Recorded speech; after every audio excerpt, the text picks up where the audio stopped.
اللهم صل على سيدنا محمد يا رب صل وسلم دائما أبدا على حبيبي.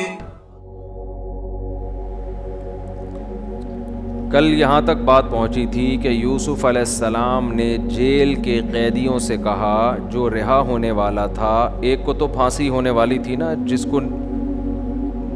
جو کیس سے بری ہونے والا تھا اس کو کہا کہ بادشاہ کے سامنے میرا تذکرہ کرنا. فَأَنْسَاهُ الشَّيْطَانُ ذِكْرَ رَبِّهِ، شیطان نے اس کو بھلا دیا کہ اپنے رب کے سامنے یعنی بادشاہ کے سامنے تذکرہ کرنا ہے. اب آپ بتائیے یوسف علیہ السلام پہ کیا گزری ہوگی؟ جیل میں کتنے سالوں سے دعا بھی مانگ رہے ہوں گے، اے اللہ مجھے رہائی دلوا دے، اور اللہ سے یہ بھی کہتے ہوں گے اے اللہ یہ جیل میں کسی جرم میں نہیں آیا، تیرے حکم کی اطاعت میں آیا ہوں، میں برائی سے بچا ہوں جس کی وجہ سے مجھے جیل ہوئی ہے. اس میں تو آدمی تھوڑا سا اور جذباتی ہو جاتا ہے نا. جیسے آج کوئی شخص حرام آمدن چھوڑ دے، ایکو بند کریں اس کا بالکل. آج اگر کوئی شخص حرام آمدن سے توبہ کر لے، پھر اس کے اوپر مسائل آنا شروع ہوتے ہیں، ٹینشنیں آنا شروع ہوتی ہیں، تو پھر میں نے دیکھا ہے مولویوں کو گالیاں دینا شروع کر دیتا ہے. ابے یہ ان لوگوں نے بول دیا حرام ہے، ابے ان لوگوں نے بول دیا تھا بینک کی جاب چھوڑ دو، اب پیسے بھی نہیں دیتے، اب ایکو ختم کریں ایکو. اب فلم ہے یہ، بولا کیا ہے کر کیا رہا ہے، جا کے آواز بڑھا دی. تو کیا کہنا شروع کر دیتے ہیں، یہ دیکھو یہ مولوی لوگوں نے مصیبت میں ڈال دیا، مولویوں نے ایسا کر دیا. اب جو ہے نا اچھا پھر چندہ بھی نہیں دے رہے، پھر مدد بھی نہیں کر رہے ہیں. اب لوگ آتے رہتے ہیں کہ جی ہم نے بینک کی جاب چھوڑی تھی، دیوالیہ ہو گیا ہے، ہماری مدد کریں. ہمیں کیا پتہ ہوتا ہے کہ چھوڑی تھی بھی کہ نہیں تھی، کوئی فراڈی تو نہیں ہے، ہمیں کیا پتہ بھائی. تو ہمیں یوسف علیہ السلام سے کیا سبق ملتا ہے؟ کتنی پریشانیاں آ رہی ہیں اور یہ شریعت پر عمل کی وجہ سے آ رہی ہیں. تو اب تھوڑی سی امید ہوئی تھی کہ بندہ رہا ہو گیا ہے، وہ جا کے بادشاہ سے ذکر کرے گا، کچھ تو ہلچل ہوگی نا، لیکن بندہ بھول گیا. اب بھی ایک لفظ بھی زبان سے شکایت کا نہیں ہے. صبر، بس جیل میں پڑے ہوئے ہیں، کوئی بات نہیں، جو اللہ کی مرضی، ہم اللہ کی اس مرضی پر راضی ہیں. تو یہ بہت اہم بات ہے. آج جو ڈپریشن، اسٹریس اور ٹینشنیں ہیں نا مارکیٹ میں، اللہ کی تقدیر پر راضی ہونے کی کوشش نہیں کر رہے، بلکہ خود اللہ بننے کی کوشش کر رہے ہیں. جیسا میں چاہتا ہوں ویسا ہو، جیسا آپ چاہتے ہیں ویسا نہیں ہوگا. آپ پر کسی اور کی حکومت ہے، اگر اس نے آپ کو نعمتیں دی ہیں، آپ کی ذمہ داری ہے شکر ادا کریں. ٹینشنیں دی ہیں، آپ کی ذمہ داری ہے صبر کریں. بس ہم عبد ہیں، غلام ہیں، ہمیں یہی کرنا ہے. تو بھول گئے، پھر جیل میں کئی سال مزید پڑے رہے. لیکن ظاہر ہے اللہ تو دیکھ رہا ہے. قال الملک انی ارا 7 بقرات سمان. ایک دن بادشاہ سلامت صبح بیدار ہوئے. بادشاہ تو غیر مسلم تھا، لیکن قرآن سے پتہ چلتا ہے کچھ تھا، کچھ صحیح آدمی تھا، کچھ 2 نمبر نہیں تھا، کچھ جسے کہتے ہیں نا پنجابی میں بندے دا پتر تھا. ٹھیک ہے نا. تو وہ جب صبح بیدار ہوا تو اس کو عجیب خواب آیا رات کو. تو بعض خواب ایسے ہوتے ہیں نا، انسان کی چھٹی حص کہہ رہی ہوتی ہے کہ یہ جھوٹا خواب نہیں ہے. تو خواب اس کو آیا، اس کو لگا کہ چھٹی حص نے کہا یار یہ بڑا عجیب خواب ہے. اس نے کیا کیا، اپنے سارے درباریوں کو جمع کیا اور کہا انی ارا 7 بقرات سمان. میں نے دیکھا 7 موٹی موٹی گائیں، یاکلوہن 7 عجاف، انہیں 7 دبلی دبلی گائیں کھا رہی ہیں. و7 سنبلات خضر، اور 7 ہرے خوشے جو گندم کے نہیں ہوتے ان کو 7 سوکھے خوشے کھا کے ختم کر رہے ہیں. یا ایھا الملأ افتونی فی رؤیایا، اے میرے درباریوں، بڑے لوگوں، میرے اس خواب کی تعبیر بتاؤ اگر تم تعبیر بتا سکتے ہو. انسان کی عادت ہے جو چیز نہیں آتی نا کم بخت کبھی منہ سے یہ نہیں پھوٹے گا کہ مجھے نہیں پتا. یہ بہت پڑھے لکھے ہونے کی علامت ہوتی ہے کہ آپ کو جو بات نہیں آتی آپ کہتے ہیں سر مجھے معلوم نہیں ہے. دنیا میں 100% چیزیں کسی کو بھی نہیں پتہ ہوتی, لیکن بعض لوگوں کو شوق ہوتا ہے ہر فیلڈ میں ٹانگ اڑانے کا. حدیث کا علم بھی ان کے پاس ہے, فقہ کا علم بھی ان کے پاس ہے, میڈیکل سائنس بھی ان کے پاس ہے, انجینئرنگ کا علم بھی ان کے پاس ہے, جہاز اڑانا بھی یہ جانتے ہیں, سیاست پہ تبصرہ بھی یہ بہت اچھا کر سکتے ہیں, فوج سے بھی ان کے بڑے اچھے تعلقات ہیں, ایجنسی سے بھی ان کے بڑے اچھے تعلقات ہیں, اور بخاری کا بھی ان کو پتہ ہے, مسلم کا بھی ان کو پتہ ہے, تاریخ بھی ان کو پتہ ہے, انہی کو سب کچھ پتہ ہے, باقی دنیا میں سب گھاس کھا رہے ہیں. تو مارکیٹ میں یوٹیوب پہ اس قسم کی چیزیں ہول سیل کے حساب سے موجود ہیں. تو یہ جو درباری تھے نا بادشاہ کے محل میں, ان کو چاہیے تھا بول دیتے ایکسکیوز می سر ہمیں اس کی تعبیر معلوم, بولو نہیں ہے, بول دیتے سر پتہ نہیں کیا تعبیر ہے. لیکن کیا جب مجھے ایک دفعہ نا 2 سال پہلے ہمارے کسی دوست نے تعبیر پوچھی, میں تو تعبیریں بتاتا نہیں, ٹائم ہی نہیں ہے ہمارے پاس بھائی. اب وہ چپک گئے کہ یار مجھے تعبیر بتاؤ تعبیر بتاؤ. میں نے کہا بھائی میرا دماغ نہیں ہے ابھی, میں کدھر بیٹھ کے سوچوں کیا تعبیر ہے اس کی, ہمیں اپنے پتہ نہیں کتنے خواب آ رہے ہوتے ہیں. لیکن وہ تھے بھی بہت قریبی, پیچھے پڑ گئے. پھر میں نے سوچنا شروع کیا, مجھے کوئی تعبیر کھوپڑی میں نہیں آئی. میں نے ان کو کہہ دیا بھائی مجھے اس کی تعبیر معلوم نہیں ہے, کسی اور سے پوچھو. ایک شعر سناؤں ذرا غور سے سنو, آگے آتا نہیں کسی اور سے سنو, ٹھیک ہے نا. یہ والا شعر ہم نے ان کو سنا دیا. وہ پھر چپک گئے, نہیں جی مجھے تعبیر بتاؤ. اب پتہ نہیں خواب کیا تھا. اللہ کی قدرت کے میں ایک دن چائے پی رہا ہوں اور مجھے اس خواب کی تعبیر دماغ میں آ گئی, اور ایسی خاندانی آئی کہ بالکل جو بھی سنتا وہ کہتا ہے یار ہٹو بچوں تعبیر ہے. تو میں نے ان کو خواب کی تعبیر بتائی اور وہ ان کے حالات پر بالکل فٹ آ رہی تھی. تو بعض دفعہ انسان کے دماغ میں اللہ تعبیر ڈال دیتے ہیں, بعض دفعہ تعبیر نہیں ڈالتے. اکثر میں خواب بتاتا ہوں نا, ایک خاتون نے مجھے کہا کہ میں نے اپنے شوہر کو دیکھا گندے کپڑوں میں, گندے لباس میں. وہ خاتون اپنے شوہر کے خلاف یہ خواب مجھے سنانا چاہ رہی تھیں کہ شوہر گندے کپڑوں میں, اس کا مطلب بندہ میلا ہے. یہ بندہ کیا ہے, کہتے ہیں نا میلا. اور اس کے بچے بھی ہوتے ہیں, لوگ کہتے ہیں میلے کا باپ, وہ اس کے ابا کو لوگ کہتے ہیں میلے کا باپ آ رہا ہے, ٹھیک ہے نا. تو میں نے اس خاتون سے کہا کہ مجھے اس کی تعبیر یہ معلوم ہوتی ہے کہ آپ ٹھیک نہیں ہو. وجہ اس کی ہے کہ شوہر کا لباس میلا, تو شوہر کا لباس تو بیوی ہے. قرآن کہتا ہے نا ہن لباس لکم وانتم لباس لہن. بیوی کا لباس شوہر ہے اور شوہر کا لباس کیا ہے, بیوی. تو اللہ نے آپ کو تنبیہ کی ہے کہ آپ ٹھیک ہو جاؤ. تو وہ پھر جب ان کی حالات سامنے آئے نا تو پتہ چلا کہ واقعی عورت کا سلوک شوہر کے ساتھ ٹھیک نہیں تھا. بعض دفعہ اس کے برعکس بھی ہوتا ہے, میاں ٹھیک نہیں ہوتا, لیکن کبھی ایسا بھی ہو جاتا ہے, کہیں چیدہ ایسے واقعات بھی مل جاتے ہیں کہ کہیں خاتون کا سلوک ٹھیک نہیں ہوتا. تو خواب کی تعبیر بعض دفعہ ذہن میں آتی ہے, بعض دفعہ نہیں آتی. جب نہیں آئے انسان بول دے بھائی مجھے معلوم نہیں ہے. لیکن ان کو یہ توفیق نہیں ہوئی کہ منہ سے پھوٹ دیں کہ ہمیں معلوم نہیں ہے, ظاہر ہے بےزتی ہو جائے گی. تو بادشاہ کہے گا تم پھر ہو کیا, اتنے بڑے فنٹر کیوں بنے ہوئے ہو. تو جواب میں کہنے لگے اضغاث احلام, بادشاہ سلامت یہ خواب نہیں ہے, پراگندہ خیالات ہیں.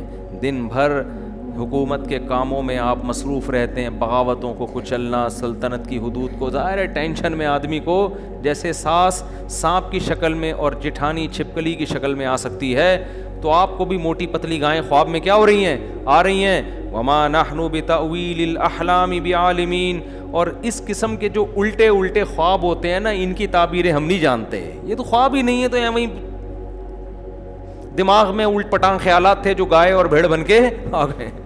یہ والے خوابوں کی تعبیر ہم نہیں جانتے. وہ خاندانی خواب ہو تو سنائیں, ہم تعبیر بھی بتائیں.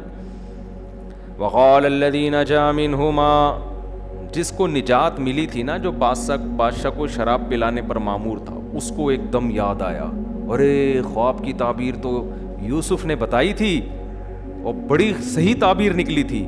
فوراً نمبر بنانے کے لیے بادشاہ سے کہنے لگا انا انبئکم بتأویلہ فارسلون، میں بتاؤں گا تعبیر، مجھے ایک بندہ معلوم ہے، اس کے پاس مجھے بھیجو.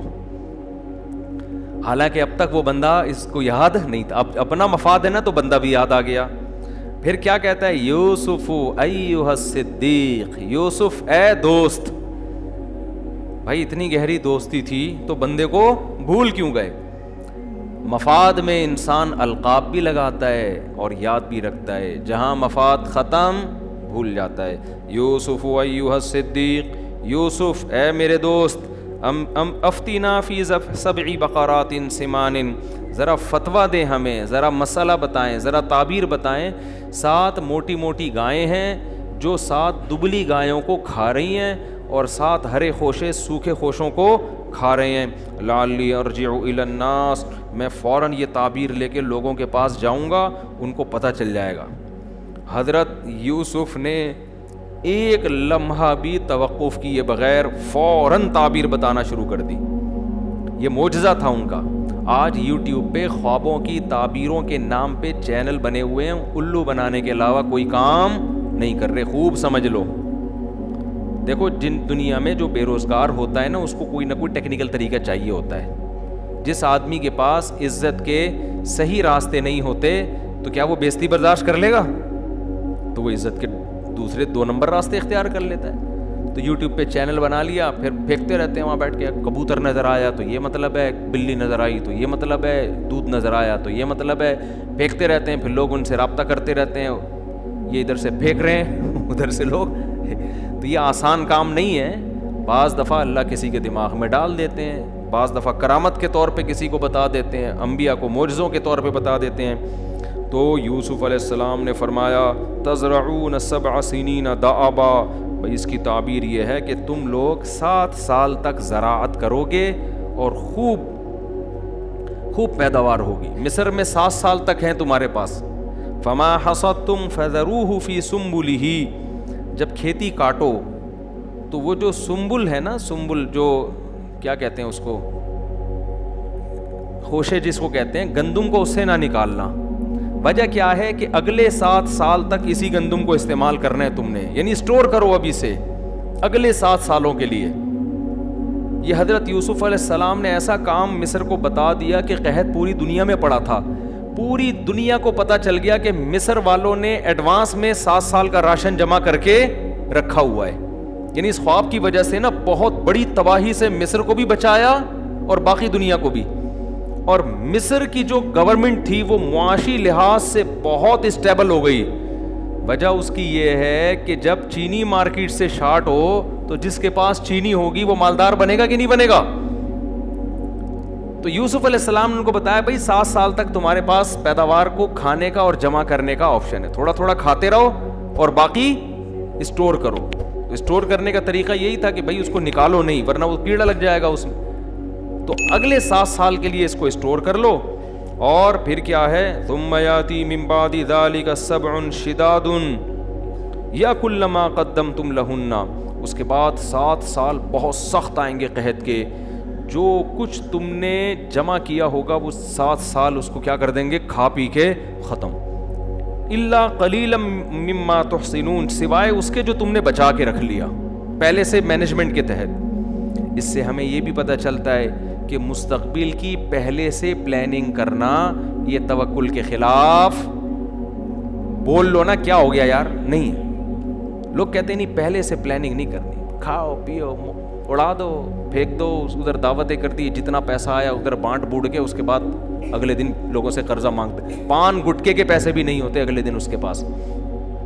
اس لیے قرآن نے کہا کہ نہ اپنا ہاتھ اتنا پھیلاؤ کہ کل بھیک مانگنی پڑے اور نہ اتنا تنگ کر دو کہ کنجوس لوگ کہنا شروع کر دیں تمہیں. اس لیے اعتدال والا راستہ.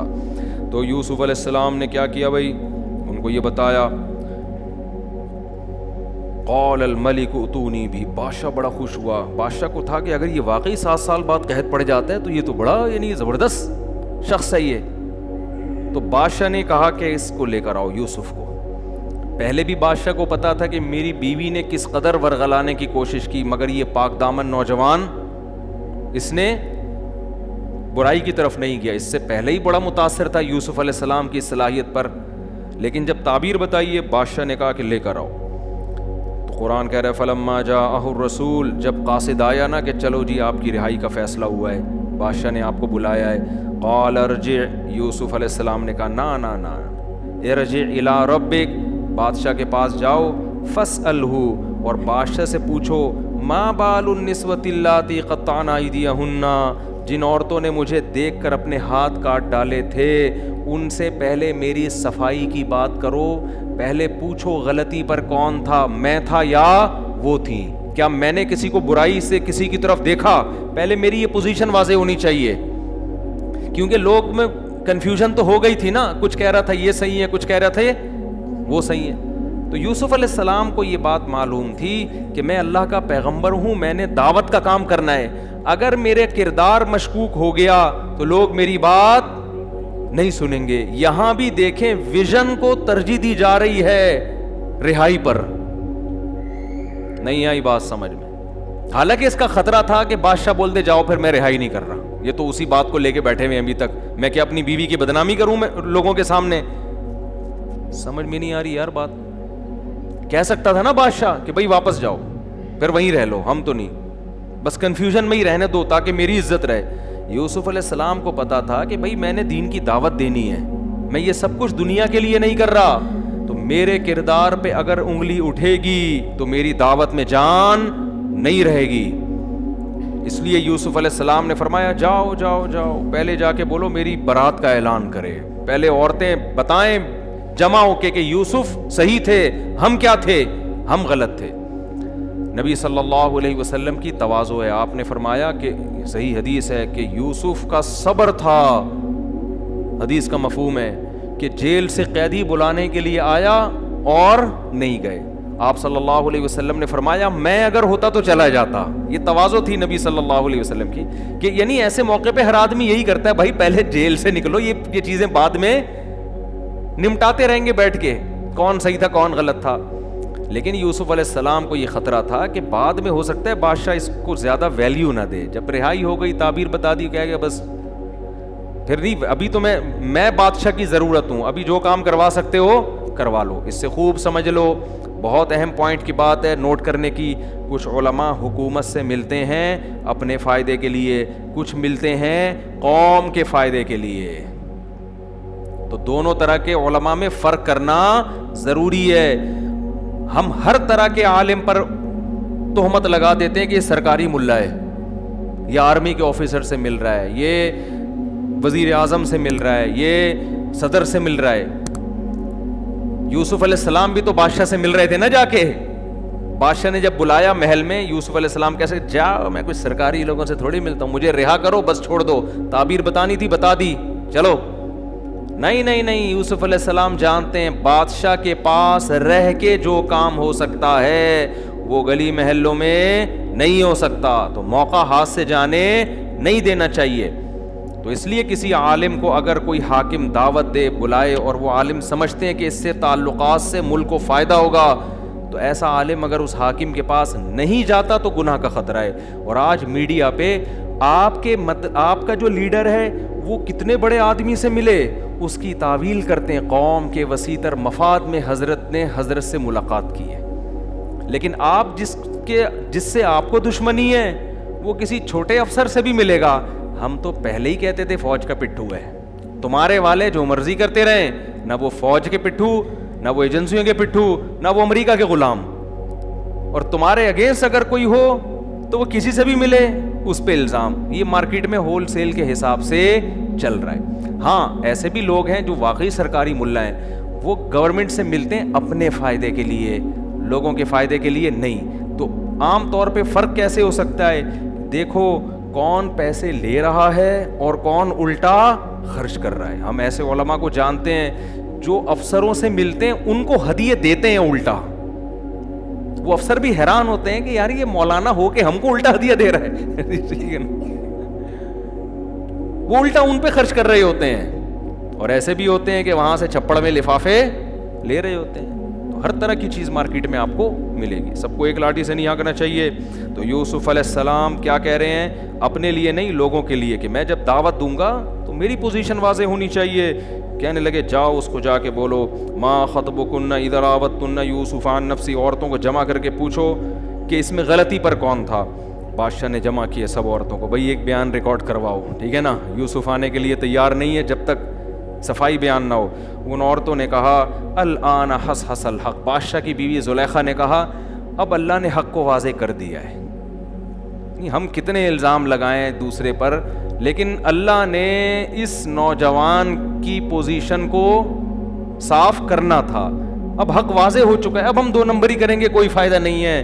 انا راودتہ عن نفسی, میں نے اس کو برائی کی دعوت دی تھی. انہ لمن الصادقین, وہ سچ بول رہا ہے, اس نے میری طرف گناہ کا ارادہ نہیں کیا.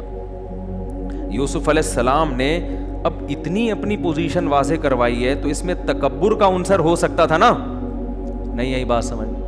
بھائی ایک آدمی بار بار کہہ رہا ہے میں ٹھیک ہوں, میں ٹھیک ہوں, میں بالکل صحیح ہوں, میں بالکل صحیح ہوں, تو ہم کہتے ہیں نا بھائی تو کیا ہو گیا یار, اگر تو غلط بھی ہے تو توبہ استغفار کر لے.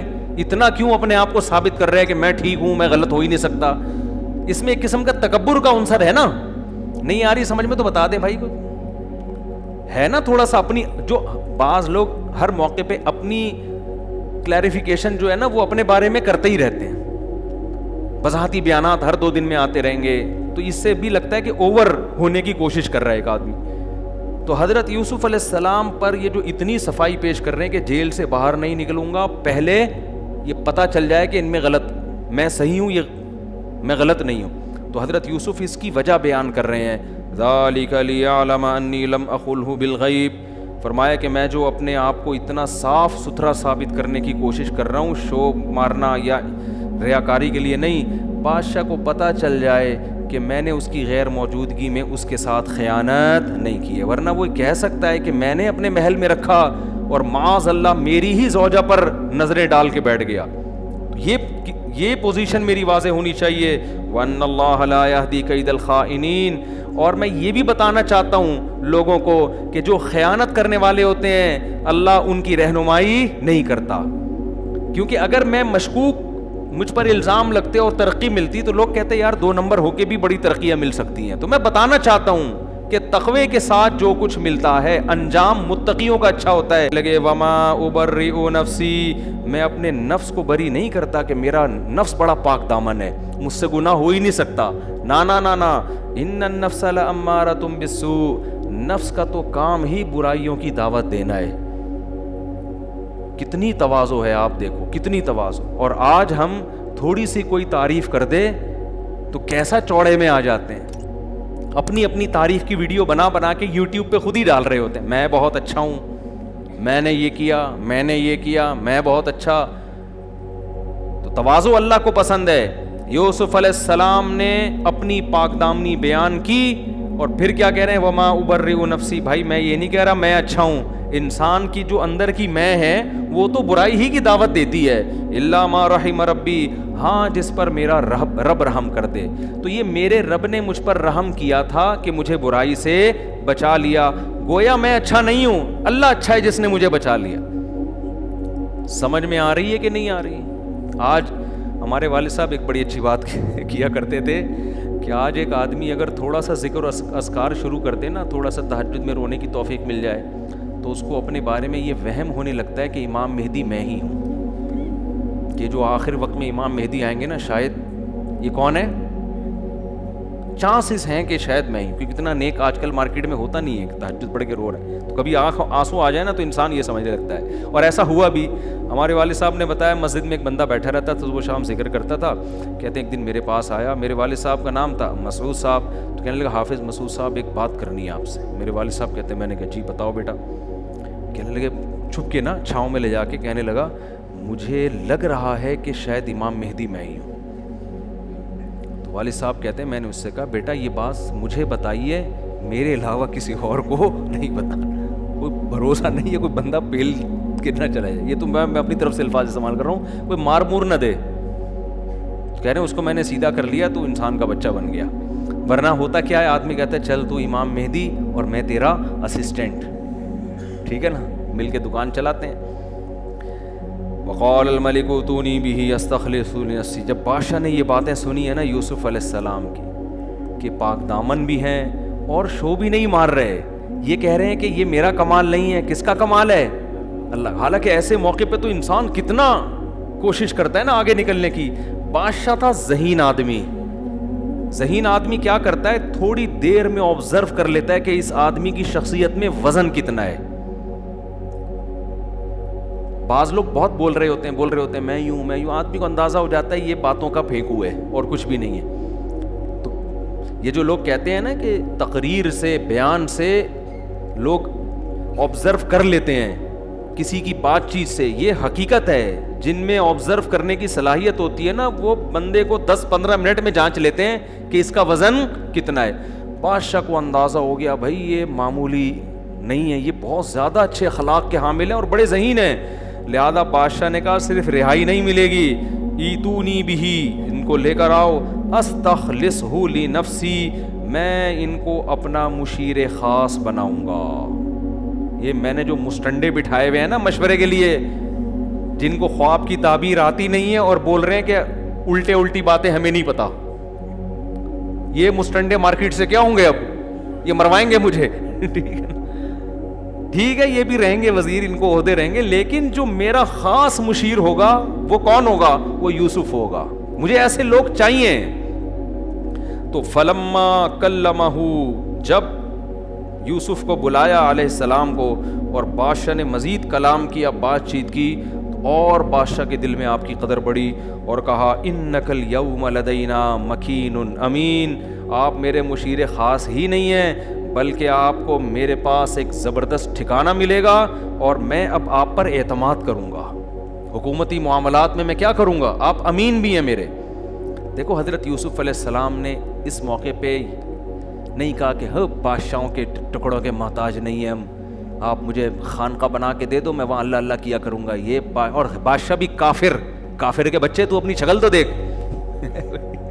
ایسے کہہ سکتے تھے نا, تو بت پرست آدمی ہے, پوری قوم کو بت پرستی پہ ڈالا ہوا ہے, کافر جو نہ مانے, جو تجھے کافر نہ مانے وہ بھی کافر, اور بتوں کی عبادت کرتا ہے بیٹھ کے اور باتیں کر رہا ہے. کچھ بھی نہیں بھائی, گراؤنڈ ریئلٹی کے حساب.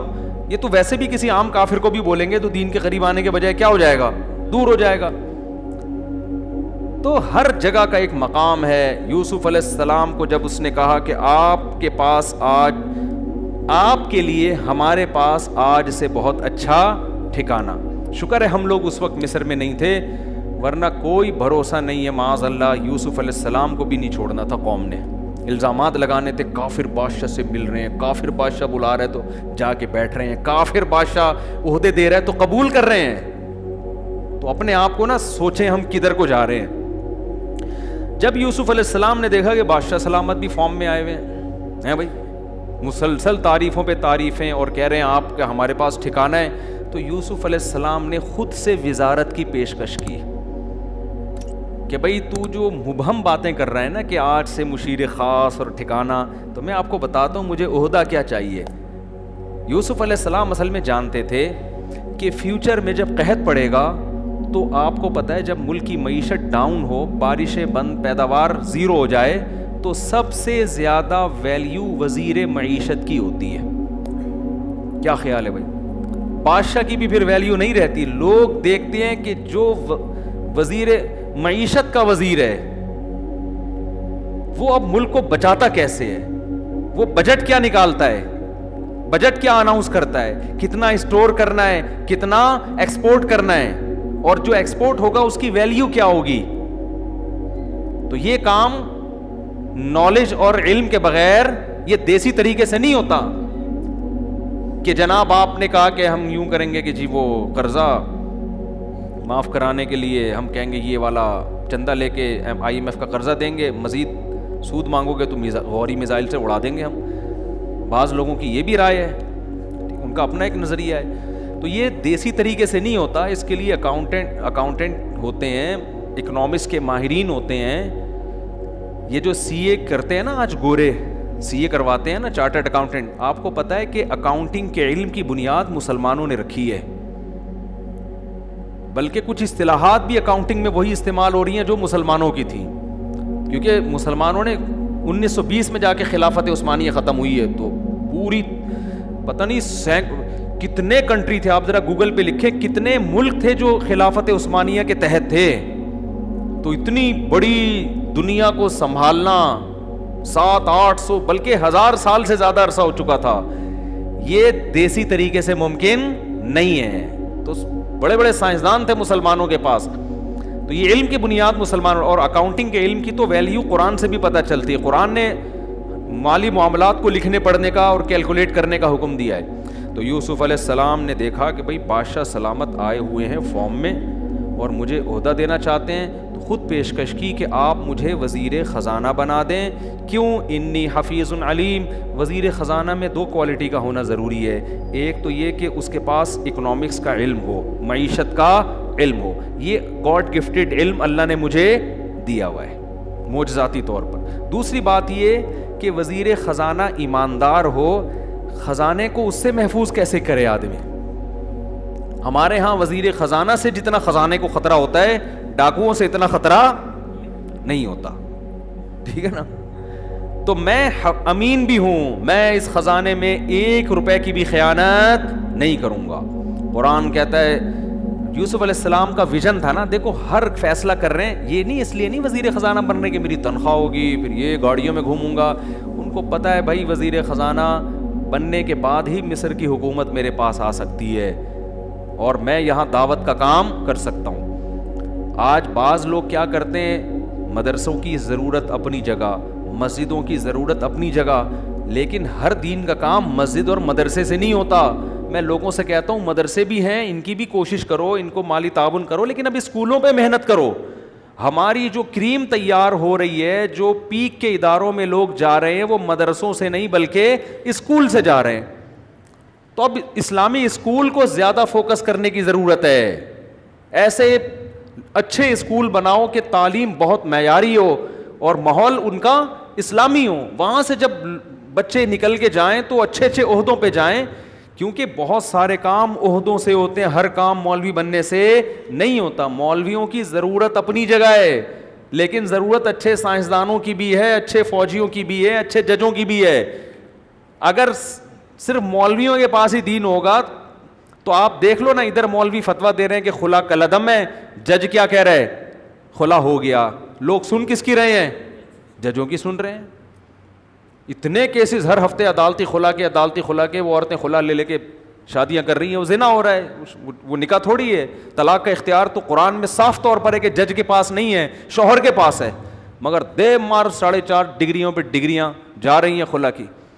تو اگر ججز جب تک دین کا علم رکھنے والے نہیں ہوں گے، اسمبلیوں میں لوگ دین کا علم رکھنے والے نہیں پہنچیں گے، اس وقت تک ملک میں صحیح معنوں میں تبدیلی نہیں ہو سکتی. تو جلدی سے چلتا ہوں میں آگے. یوسف علیہ السلام نے کہا مجھے آپ وزیر خزانہ بنا دیں. اس سے پتہ چلتا ہے کہ وزیر بننے کی کوشش کرنا، آرمی میں اچھا آفیسر بننے کی کوشش کرنا، کسی اچھے عہدے تک جانے کی کوشش کرنا، یہ دنیا پرست ہونے کی علامت نہیں ہے.